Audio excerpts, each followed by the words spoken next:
माढ्यात धैर्यशील पाटील यांचा जवळपास ठरल्याचं सांगण्यात येत आहे। धैर्यशील पाटील 13 एप्रिलला हातात तुतारी घेणार आहेत। राष्ट्रवादी शरदचंद्र पवार पक्षात प्रवेश करून धैर्यशील पाटील हे रणजित सिंग नाईक निंबाळकरांविरोधात दंड थोपटणार आहेत।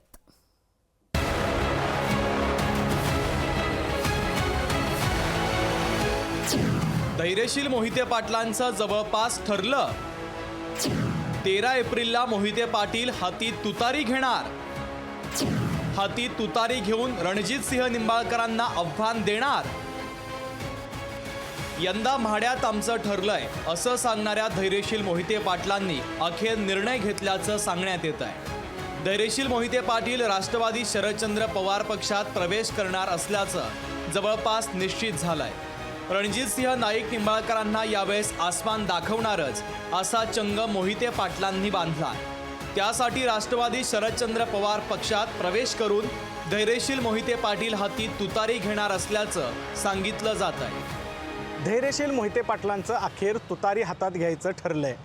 13 एप्रिल रोजी धैर्यशील मोहिते पाटलांचा वाढदिवस आहे आणि त्याच दिवशी ते राष्ट्रवादी शरदचंद्र पवार गटामध्ये प्रवेश करून माढा लोकसभेचा उमेदवारी अर्ज दाखल करण्याची माहिती पुढे येत आहे। माढा लोकसभा मतदारसंघातील शिवसेनेचे आमदार शहाजी बापू पाटील यांनी मोहिते पाटलांच्या संभाव्य निर्णयावर टीका केली आहे। मोहिते पाटील घराण्याचं बारामतीनं वाटोळं केल्याचा आरोप शहाजी बापू पाटलांनी केला। मी अगदी विठ्ठलाच्या नगरीत बसून प्रामाणिक सांगतो की मोहिते पाटील घराण्यानं आता असं वेडं वाकडं धाडस करू नये आणि पुन्हा जिथं आपलं भरपूर मोहित्यांचं वाटोळ केलं आहे त्याच बारामतीकडे कृपा करून जाऊ नये एवढं मला कळतं। धैर्यशील मोहिते पाटलांचं काय ठरलंय ते आतापर्यंत जाहीर झालेलं नव्हतं।